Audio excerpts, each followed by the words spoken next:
And so I went from this big it girl, if you want to call it, who's doing the most incredible luxury experiences, corporate, private, da da da, to Vika. At home. Yeah. Self. No face beats, no invites, no big pictures where you can win and boost your ego. Just Vika. Yeah. And then it's like, okay, who's this girl now? Like, what must happen now, Lord? Like, and with every passing day, I would freak out about losing social relevance.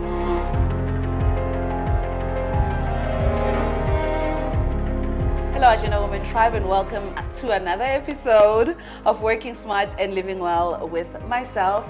I am so thrilled. You have no idea. You have absolutely no idea how excited, number one, I am to be having this conversation with you. Number two, even you coming in and all the things that you're asking for, and you're like, what about this? What about that? I'm like, oh, thank God. There is someone who walked into this space and said all the things I'm always asking for. So you've made my day.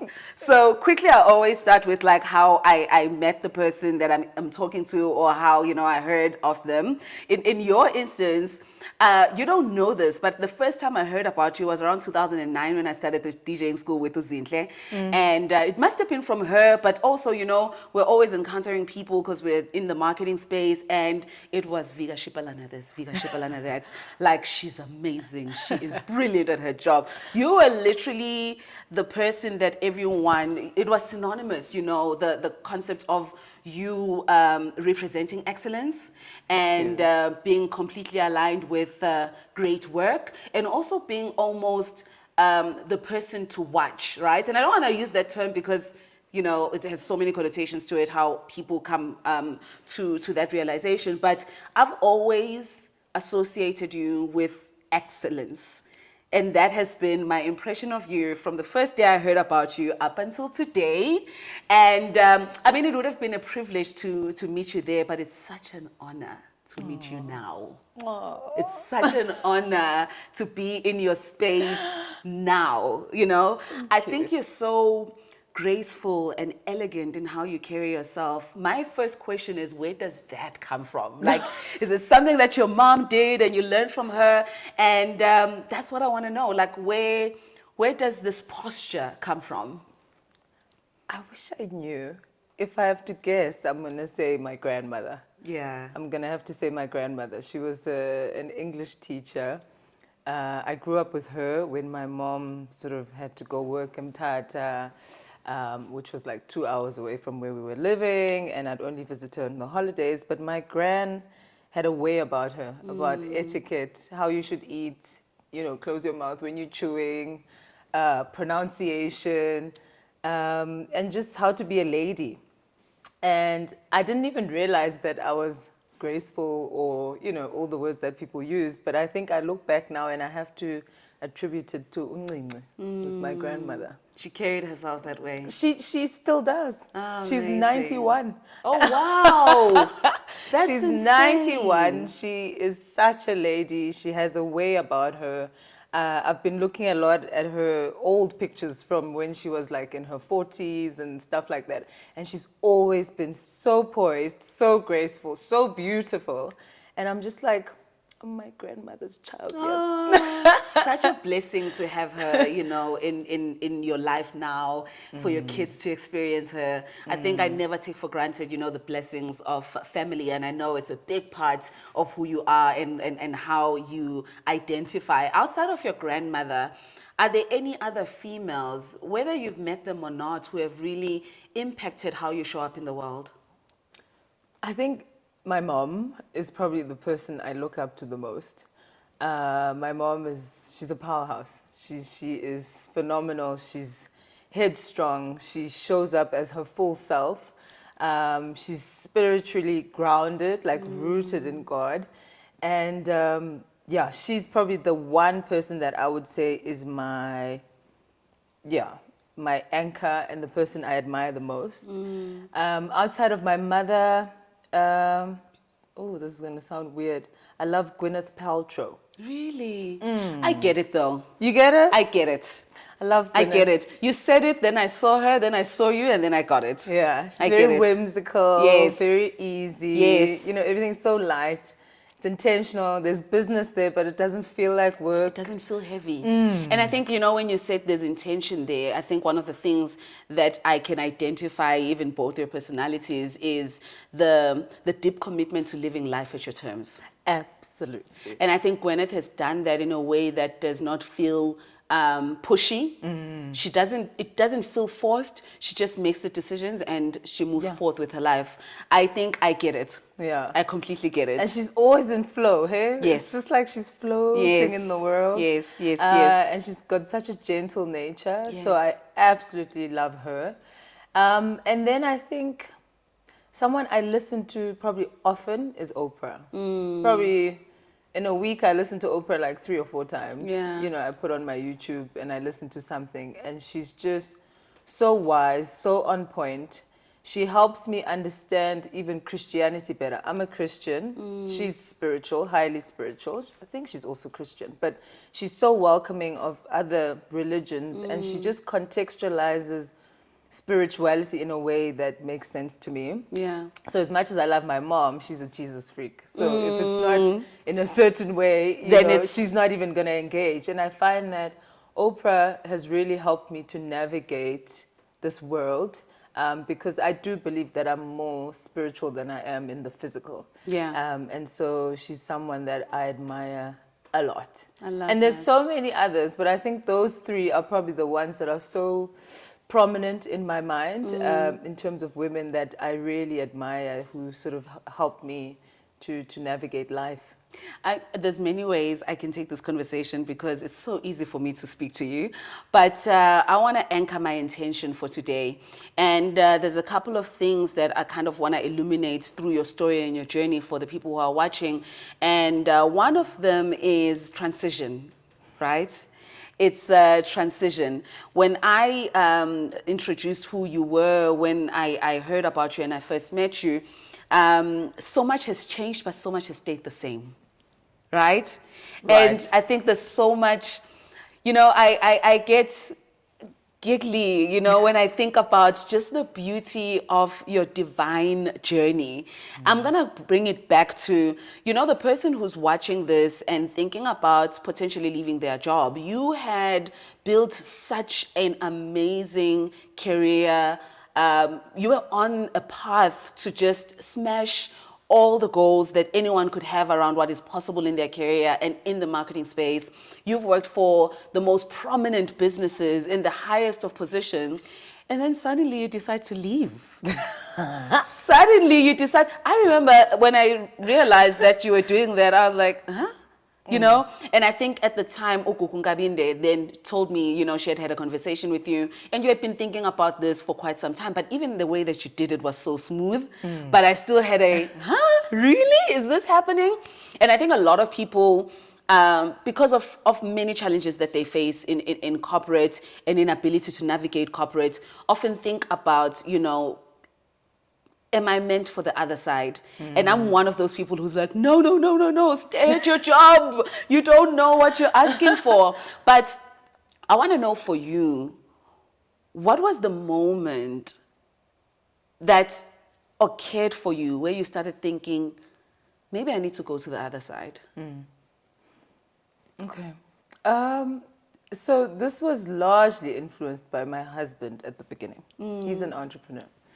And he would watch my corporate journey, not with the same eyes that the rest of the world was looking at, you know, the whole thing with, because everyone else was like, oh, you are on the up and up, you are phenomenal, you are the, you know, the next big director, da da da da. And he would always be like, you're not happy. You're conforming a lot. You are not showing up as your full self. Do you not want freedom of your time? Decisions to decide if you want to take leave, if you want to do this. You're always being pulled in so many directions by your CEO, by this guy, and you're always trying to please them. Like, don't you want to feel what it's like to have this power, this freedom? And I'm like, what's he talking about? I'm happy. Yeah. I'm doing well. You know, everyone likes me. What's Yeah. he going on about? Yeah. But he'd always have this small voice, like, I think you'd make a great entrepreneur. And I'm like, no, corporate is for me. And then it was in 2017. I was in my favorite role, prestige director at Pernod Ricard, doing all things luxury. But I'd And taken doing them well. Doing them very well.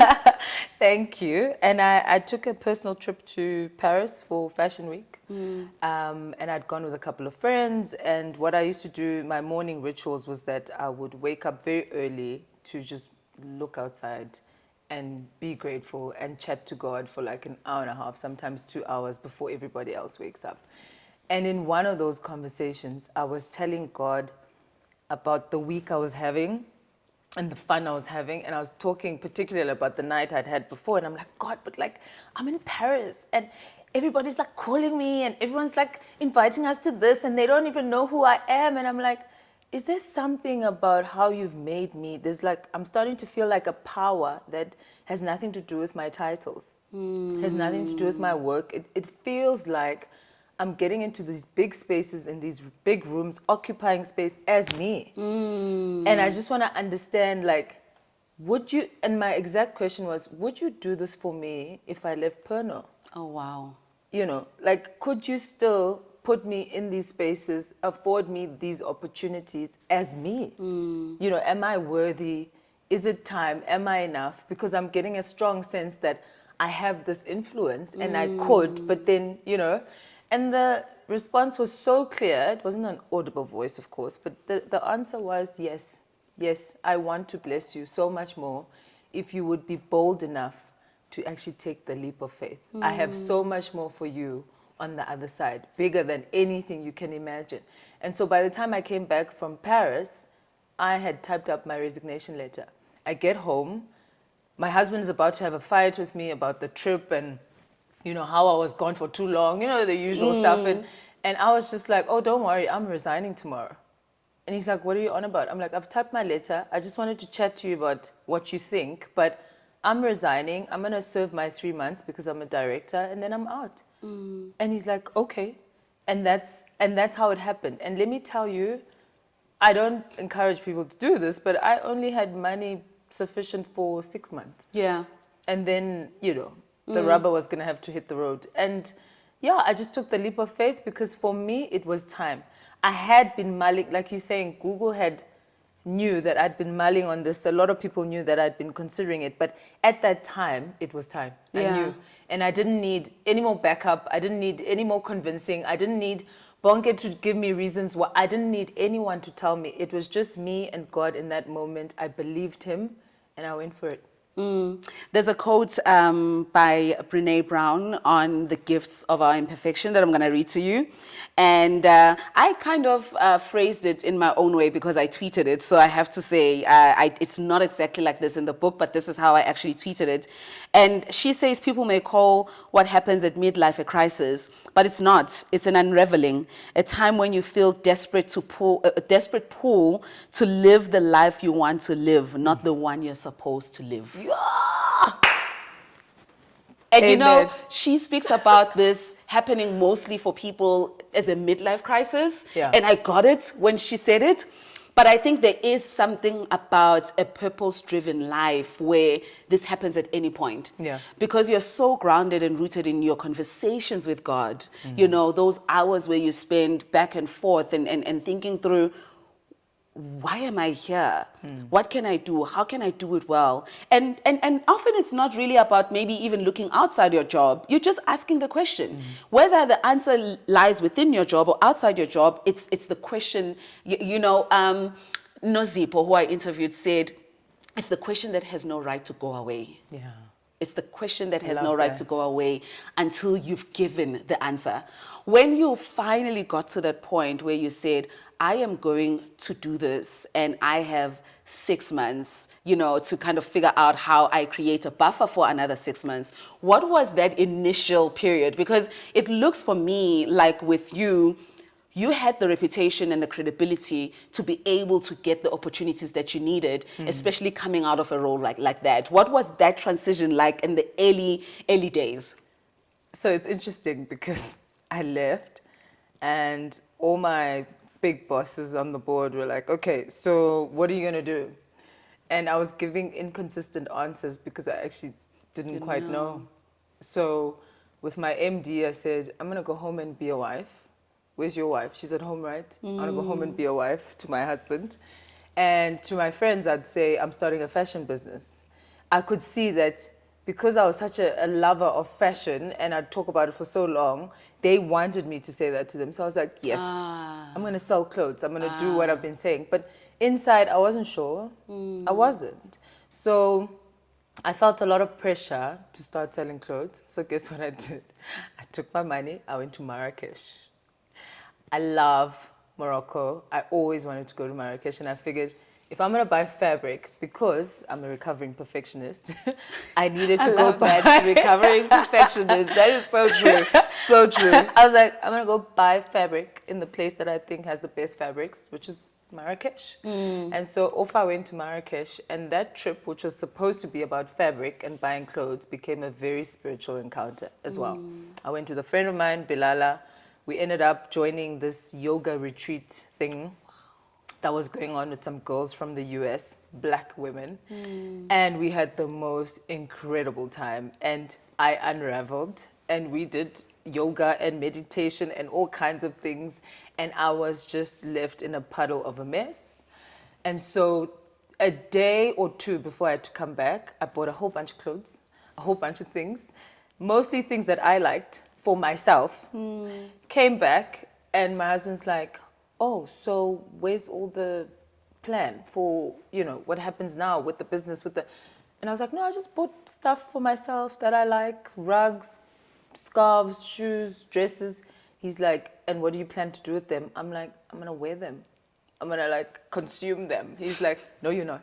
You're going to sell everything. I'm like, oh, no, but I need a website. Then I need a what? And, and it needs to be right, and it needs to be in this way. And he's like, no, it's not. Back of the house, in your prayer room, you're going to use that, and you're going to set it up, and you're going to do a pop-up. And that's what I did. Oh, wow. And we sold out of everything I bought in Marrakesh. Jeez. Yeah, and that's how I thought, okay, maybe I'm going to curate experiences for women, because I have the black book, like you say. It's going to be easy for me to access. I must have curated 3 luxury pop-ups for women. And then I was like, no, women are a lot. And, clients are fussy, so am I. And I'm breaking even, and this isn't really monetizing the way I want. And I know my lifestyle, I know my needs. And I said, God, we need a different plan. This one, it's lovely, everyone's enjoying it, it's not making money. And as I was saying that, I get a call from a guy at Bacardi Group who says to me, I see you just updated your LinkedIn. I hear you are now running a PR agency, which I wasn't. Yeah. And I go, okay. And he's like, we'd love to meet to talk about PR because you've been a thorn, on our backs for so long when you were at Pernod, and now you're on the other side, so we can actually tap into your skill and da-da-da. And we met for coffee, and before I knew it, I was on retainer doing PR for Grey Goose, Bombay Sapphire, and all of these cool brands. And that was then when it sort of started in terms of understanding that, okay, I'm going to do VS Luxury Group as a consultancy, tapping into my marketing skill, curating experiences because I love to do that, but actually making a living that's more decent than just selling clothes and just selling clothes in a pop-up. Yeah. I really love how you really got granular about how you moved from one thing to the next, because a question I often get is how I built Agenda Woman, and it's always such a difficult one. And even yesterday I had an IG live, and I think I got a question like that, and I said, a lot of people get so bogged down with this idea, this destination syndrome. I don't know what to call it. It's exactly it's that. an obsession about a particular destination that Vika has got into, or Nomdeni has got into, or someone that they look at and admire has got into, without really understanding that a lot of what you see of people, I think, who are successful has been about following what's calling you. Yes. it's about the process. Yes. And the learnings in the process. You don't know that you can't build a Harrods until you've done a pop-up and you recognize that this is not my thing. And then what can I get from this? Oh, I like actually luxury experiences, right? And then you get the next phone call and maybe you're not even prepared for it, but you know enough. And then you take that leap of faith again. Absolutely. But everyone knows that when you are in that journey, which I believe is deeply spiritual, when you engage with it fully, it's never linear. No. It's never No. linear. It's literally like following the breadcrumbs. You can never have them in one straight line. There's going to be one that's just going to be thrown over there. You're just like, it's thorny. Yeah. How am I supposed to pick that up? What has that journey looked like in the down times, in the valley, you know? Because I think we get the most powerful lessons in the valley and not in the peaks. Yeah. Because there's so much noise in the peaks. Everyone is applauding you. It's so nice. You are living outwardly a lot of the times when you're in the peaks because there's so much energy that's sent to you. And often when you are in the posture of service, you feel the need to serve that energy. Yeah. And in the valleys is where you rediscover who you are. Absolutely. It's where you get solitude with God once again. And I want to know for you, because I know that you're deeply spiritual, what has the valley looked like for you? Okay, so I'm very practical, so I'll share very exact experience. After 2 years working with, big corporates, nice retainers, everything's big money, I throw this epic party for one of my good friends. It trends everywhere, okay? It was a beautiful party. Thank you. Thank you very much. And everyone's there, everyone's tweeting, everyone's talking. This thing is going crazy. And that night, or was it the next morning, Cyril shuts down the country. Yeah. And then I'm like, maybe it's going to be for a week. I mean, I think at that time we didn't know how long the shutdown was going to be. And so I went from this big girl, if you want to call it, who's doing the most incredible luxury experiences, corporate, private, to Vika. At home. Yeah. Self. No face beats, no invites, no big pictures where you can win and boost your ego. Just Vika. Yeah. And then it's like, okay, who's this girl now? Like, what must happen now, Lord? Like, and with every passing day, I would freak out about losing social relevance. Like, I'm becoming And that's uncool. a real thing, hey? It's such a thing. People It is don't a realize. real thing. I think there's an entire conversation that we need to dedicate to social relevance versus social capital. Yeah. Right? Because you can have the ability to be relevant socially, but have no ability to capitalize on it. Yeah. And striking the balance between the two realities is a whole thesis. It But is. I'll let you continue. So there we are. Vika is scared that she's not going to be cool anymore. Who is she outside of her work, right? Because of a lot of the self-identity was linked to The work. excellence, being great, being this, and people giving you all this feedback. And now it's just me. And it's the house and it's the kids. But outside of the house and kids, it's those times that I spent in that room asking God, who am I? What are you doing? Yes. And I would go through these super high highs on one day where Bonke and I are like sharing a glass of champagne and it's an expensive bottle and I've curated this whole feast, to the next day I'm in a downward slump that I don't understand. And God would not pull me out of it. Instead, the lockdowns just kept getting extended and extended and extended. And so in that valley, I started learning who I was. I read The Gifts of Imperfection, like Brené, one of my Beautiful. favorite books. That's why I call Beautiful. myself a recovering perfectionist. And I learned so much that a lot of my identity was rooted in my work. In your output. And that I'm not that, that I am who I am. And I spent a lot of time learning who that is. Yeah. when I discovered who that is, a lot of what I'd been doing pre-lockdown felt out of purpose, out of alignment somehow. And so becoming stronger in the valley, outside of the noise, gave me the courage to then come out and say, no, I cannot do that work. I can't serve in this way. And it does make you unpopular. It does make people go, what's happened to the queen of luxury? Yes. Like, where's she gone? Yes. Why is she barefoot and talking about slow life? Yes. And I'm going, this is my truth. And so I'm probably more rooted in my essence, in my authenticity, in who I am now than I've ever been ever. Ever. Not corporate, none of that. It's just right now I am fully walking in my purpose. In your I feel glory. great. I do things that bring me joy, whether there's money in it or not. But I don't feel like I'm selling out. I Yeah. feel like this is it. This is me. You know, I get it so deeply because when we had our chemistry call, I said, Vika, you are me. That is everything that has happened that has led me here. And it's often very difficult to explain to people, you know, especially when you're just like, I don't need 10 million rands to be happy or to feel fulfilled. I can be in the valley with just enough money to make a meal for my family. That's it. And I will be the happiest in that communion, Yeah. celebrating who we are as a family, talking about everything that's happened, talking about our dreams. I think it is a very foreign concept to people who have not done the deep work of being stripped. Yeah. Because the thing about being stripped is you do not have an option.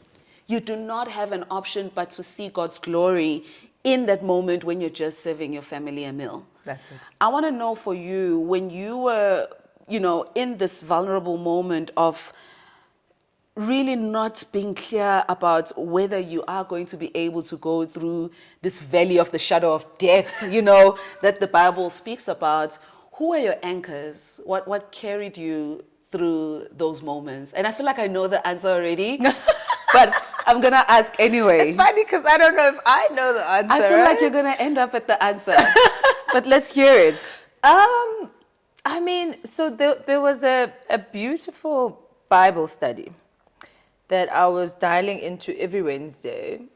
It was hosted by one of my spiritual mentors, Patience Mlengana.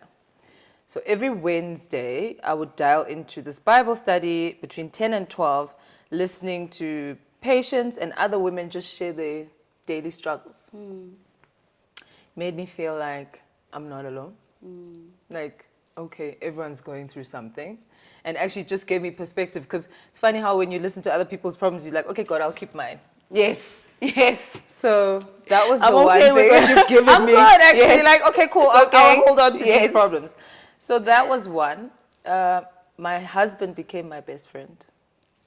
Bonke and I moved from just a couple who love each other to I've got your back no matter what.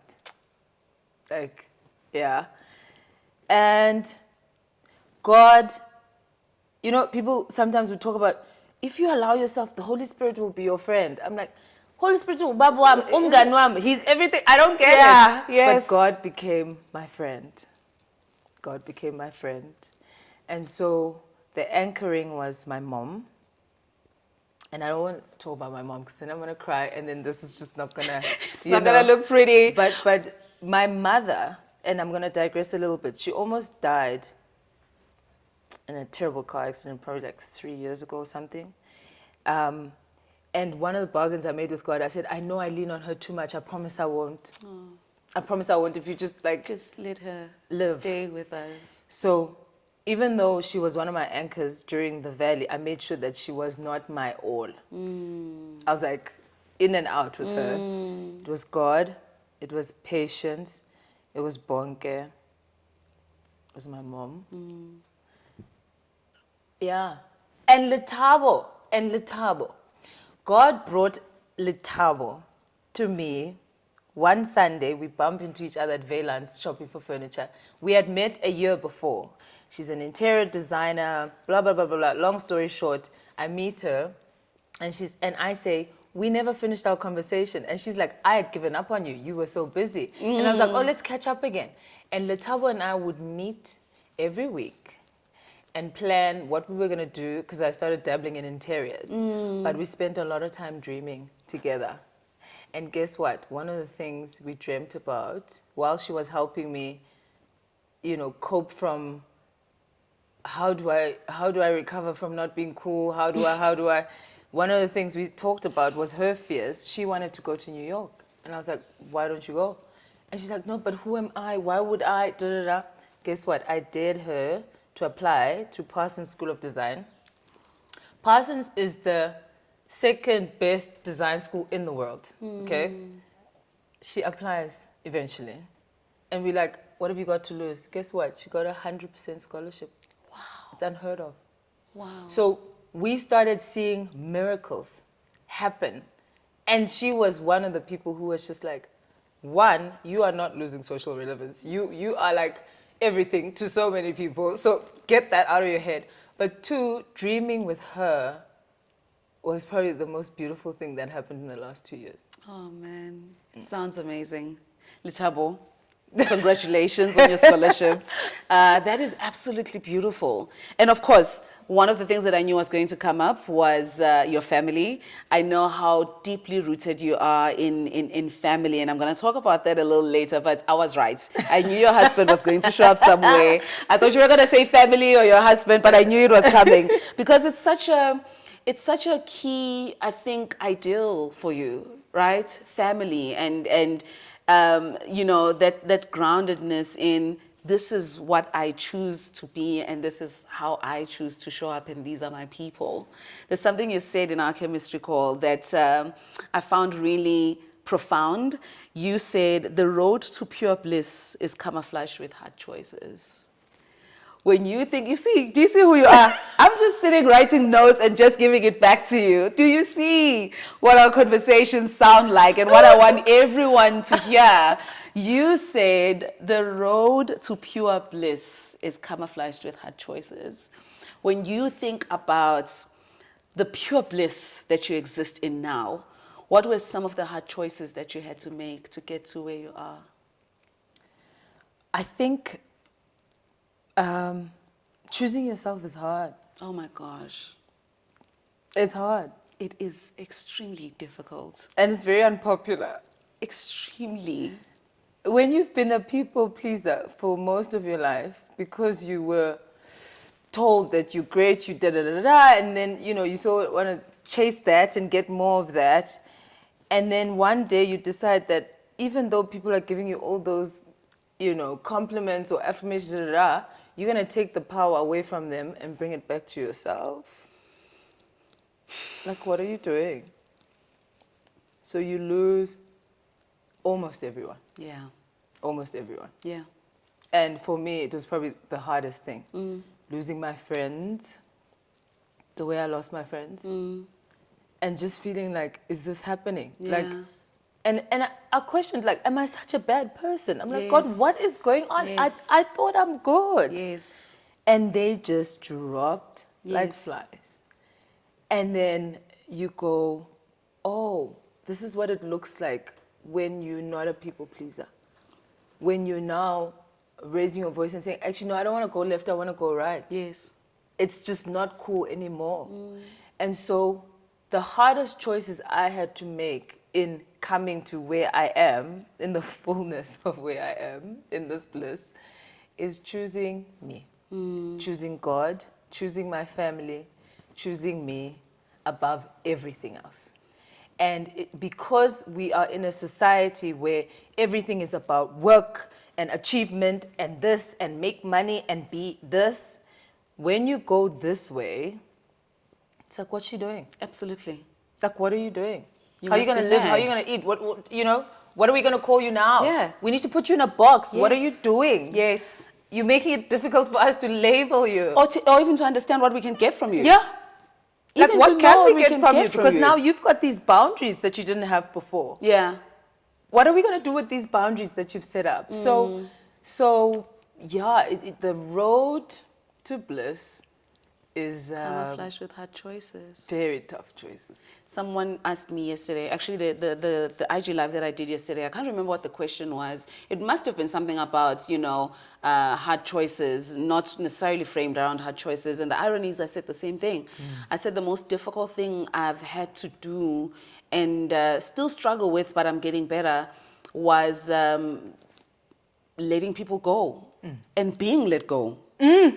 Right? How painful? And being let go as well, because there is a space where God needs you in order to have that sacred conversation with you. And not everyone has access to that space. One of the things that has taught me is access to sacred spaces, whether that is access to my heart, access to my time, access to my home, access to my room.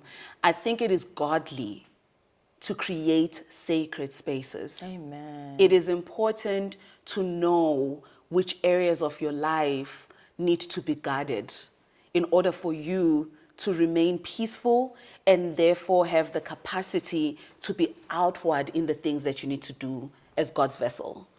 And I think that's one of the toughest things that it's underestimated how difficult it is. You see so many people stagnating in their lives just because of their inability to change their friendship circles. That's it. Suddenly, it's Suddenly, the saddest thing your to watch. life is stagnating because Yes. you're unable to say, this circle no longer serves the vision that I have for myself. So I just wanted to deep dive into that because it is so important that people understand that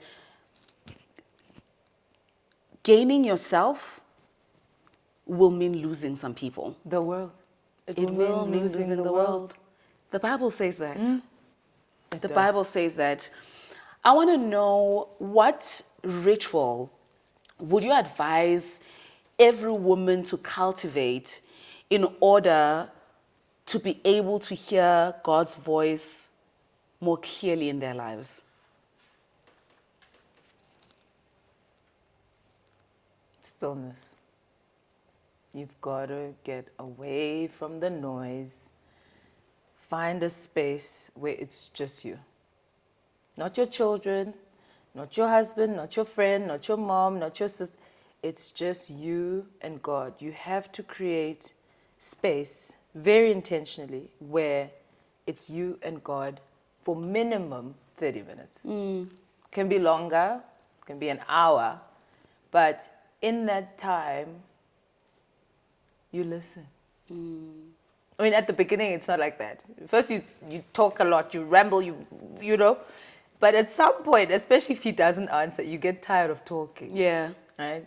And in my case, I would lie there crying. Like, dude, are you going to say something? Like, Is something this thing gonna is falling happen? apart. Are you going to? And then, over time, I'm like, actually, I just like sitting here and drinking my tea. I love tea, like you.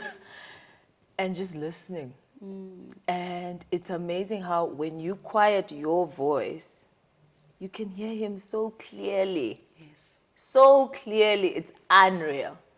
You almost just have to find space to just quiet everything. The noise around you, the family responsibilities, the work responsibilities, the whatever. And social just commitments. The social commitments. And say, I am dedicating this time to God because I know that this is important. And what happens is when you do that, he answers. Yeah. With me, where I am now, it's not just in my prayer room. It's in my car. Yes. It's in the prayer room. Constant communion. It's constant. It's in the shower. My favorite place to hear God speak to me. You know, in the shower, it's like water's here, ne? And I go, so what are we going to do about this meeting that's happening at 2 o'clock? Because I feel like da-da-da-da-da-da-da. And while the water's like doing this, I just hear God going, don't worry about it. Yeah. Don't worry about it. And that's how it should be. Right? That's how it should be. I've cultivated, I know that for a lot of, particularly Christian people who get in the habit of being Christian. Because you can get in the habit of being Christian. Yeah. And I want to just highlight that one of the things that has exponentially changed how I feel in my own life has been cultivating the ritual of prayer. And I am phrasing it this way because that ritual you need to cultivate. You can't go there and say the same thing every day and say you're praying. No. So how my prayer often goes on a daily basis now in this version of myself is, okay, number one, thank you for a peaceful night, because I always pray for a peaceful night. I always pray for peaceful sleep. And then I say, I don't know what you need me to do today, but this is what's on my mind.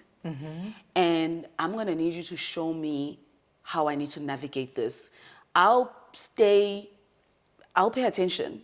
What I am going to do is I will open up my ears as I navigate. I will be quiet if I need to be quiet, but I need you to tell me what I need to do.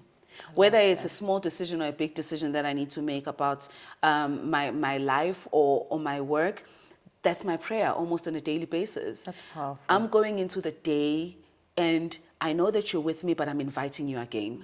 I love that. I'm inviting you to help me figure out what I need to do for this job that I'm so clear you're sending me to do. And I have to tell you, it was getting to a place where I recognized that my work is purpose-driven, and therefore I need to go back to my boss to ask, what do you need me to do today? The beauty about that is, you know, other people may think, oh, Nizenza Ngono, but here's the thing, you know how much weight is off my shoulders? Absolutely. Because it's not about me. I'm just like, if it didn't work, then you didn't want it to work. Exactly. And I show up and I do my best, but I'm always in communion, you know, with the person who I recognized wants to use me as a vessel for this time. I want to know for Vika today, what does working smart look like? Do you know what I prayed for? I was like, God, please make sure that people don't misunderstand and think I'm promoting laziness. Yes. Because yes. that is my biggest worry. Yes. Right Can I now. say before you even answer on that was one of my struggles. I remember getting to a point of contentment where I was like, as in, I actually don't need anything. Yeah. But now how am I going to do the things that I need to do? Because, Exactly. you know, that area of I'm content. I am. So there is nothing that is pushing me to thrive, Yes. and I'm fine where I am. And I prayed on it. Because I was just like, oh, now I'm going to become lazy and I won't show up. I prayed on it and it was revealed, you know, how you find that balance between work and actually just living.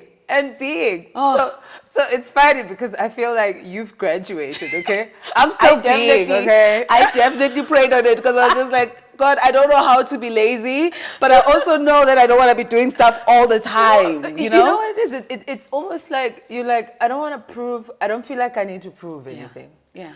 And I feel like I have what I need to survive, to live, to thrive, financially, that is. And therefore, outside of that, I don't know that I want to be self-promoting so much, right? Because that's what a lot of people do. It's kind of like, I'm here now, I'm doing this now, look at me now, and I bagged this gig now, and you know, and you get tired. And I was like, because it's no longer fulfilling. It's not, I don't want to do it. I just don't want to do it. I just don't see the point.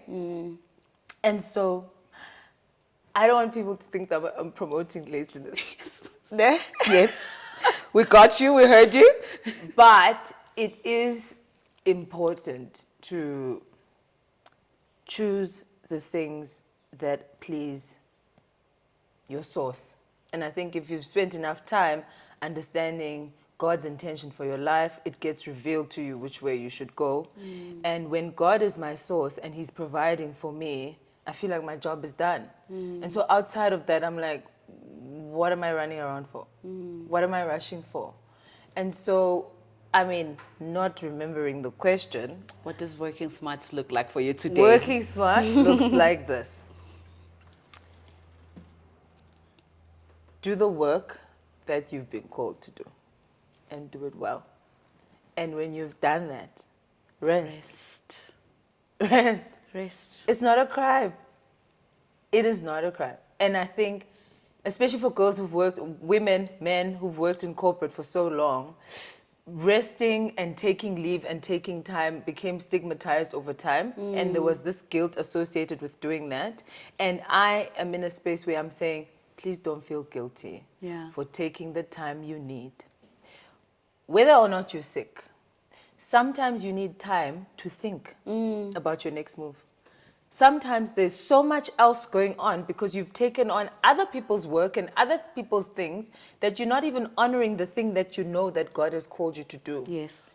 And so to be able to do the thing you've been called to do, you need to actually say, I can't take on that stuff. And to other people, it's like, she's dropping work, she's dropping gigs, what's going on? And I'm going, no. I need to listen. And I need to think.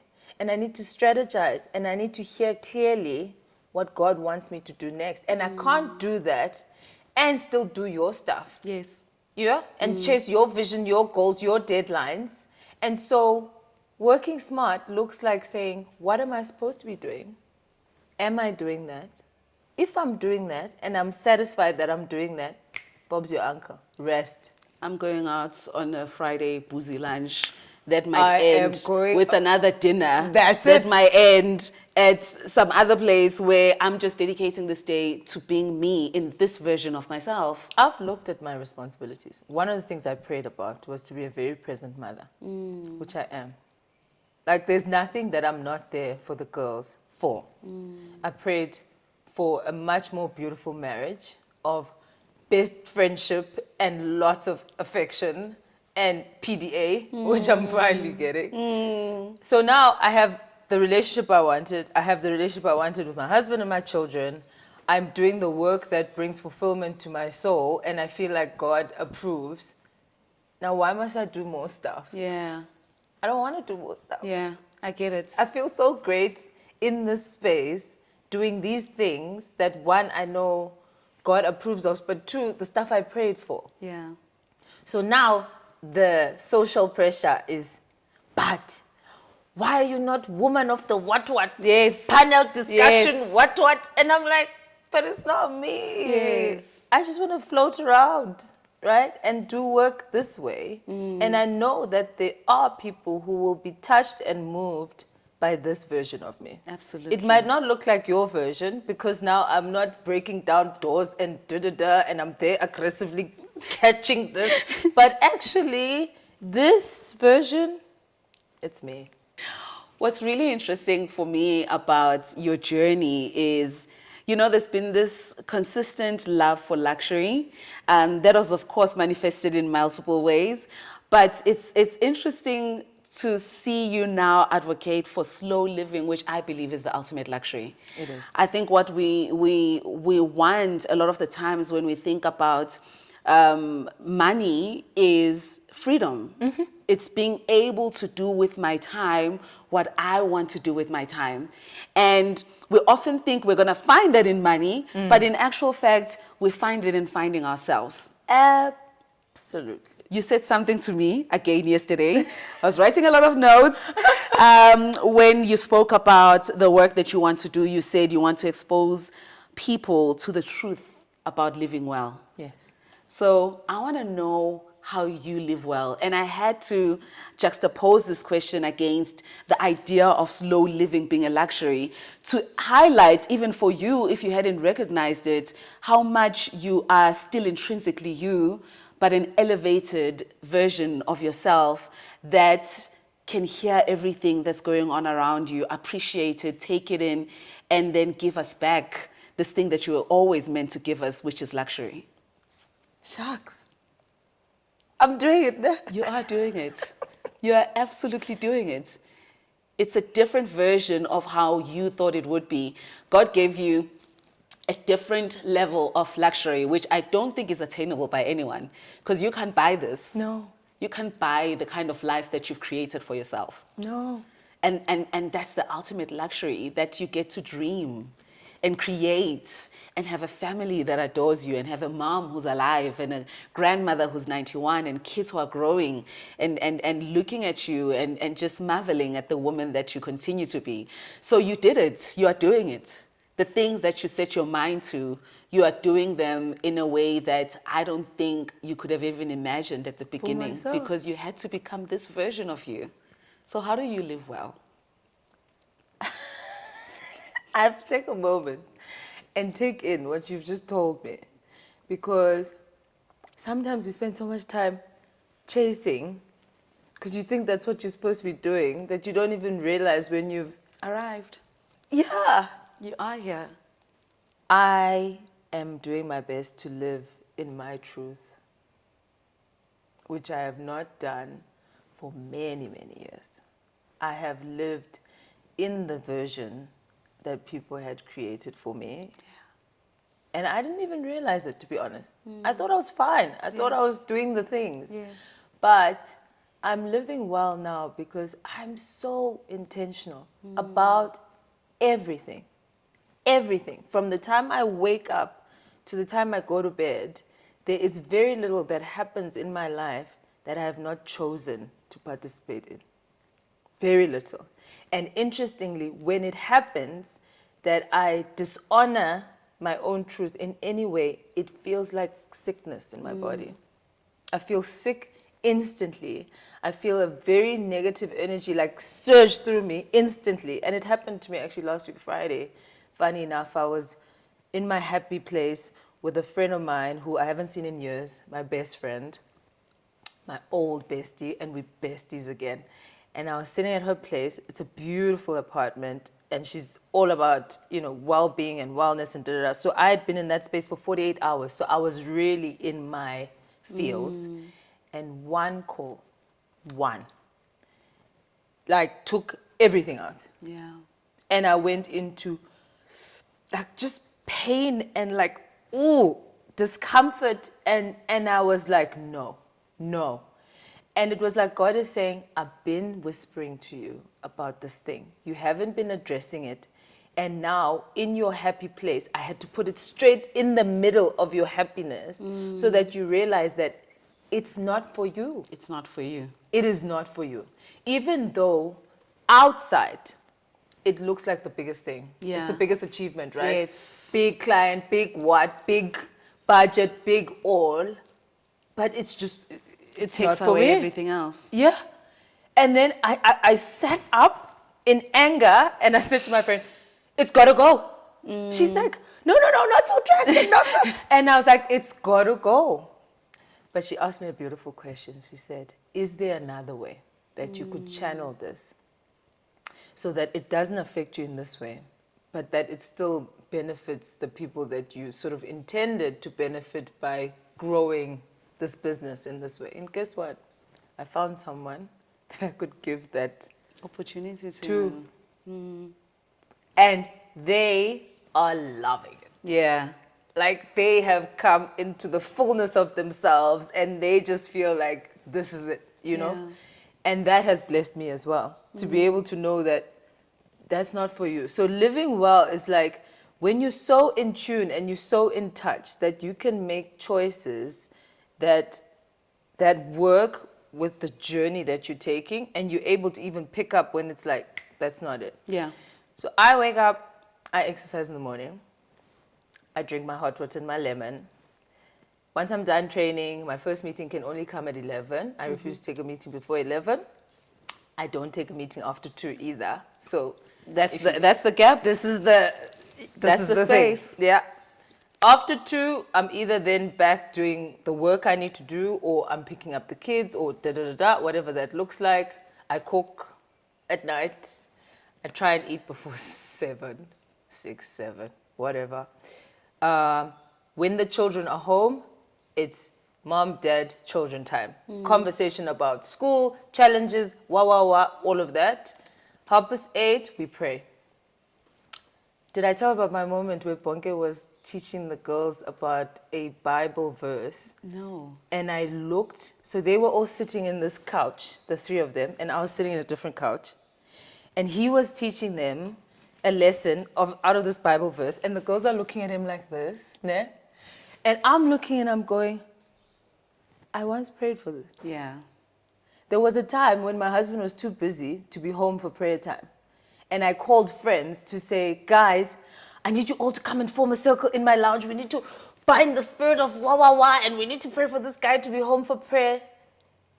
And there he was, Teaching the girls. teaching the girls a Bible verse at prayer time. And prayer time, it's like a norm. It's been like that for years. But there was actually a time when it wasn't. Yeah. So 8:30 is prayer. Girls will go. Between 8:30 and 9:30, it's my time. It's my quiet time before bed. So try not to have the cell phone. I'm journaling. I'm in my space. Bonga's not there. He knows it's my time. And then I'll probably sleep at 9:30. He will start working when I'm sleeping, and he only gets to bed at 1. Yeah. People were like, what kind of marriage is that? What kind of... And I'm like, it's ours. It's yours. It works for us. It's yours. And so, yeah, everything I do There's is intentionality. big time. Big intentionality. Vika, I could speak to you. We could literally get on a flight to Paris and talk and talk and talk and sleep and then rediscover something. Did I tell you this? Did this happen to you? Wait a minute. Oh my gosh, I cried so much. I absolutely love meeting women like you who have lived in their highs and their lows and find themselves in this divine space and time, right on time for assignment, gracefully present, well put together. I'm going to go into like the things that are frivolous because they matter to me. They matter so much to me. I think the world needs people like you. Really? The world needs to hear your story. And I hope someone is inspired, whether they're in the valley or the peak, to just stop and pay attention to what God is calling them to do, because that's what you did, and I think that's what's led you here.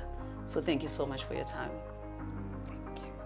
Thank you for watching today's episode. Make sure to switch on the notification bell, like, comment, and subscribe. You can also catch the full audio version of this podcast at 5 a.m. on Tuesday on all podcast platforms. Finally, if you want to be featured on our Instagram page or website, comment below with a nugget that was insightful for you in this conversation.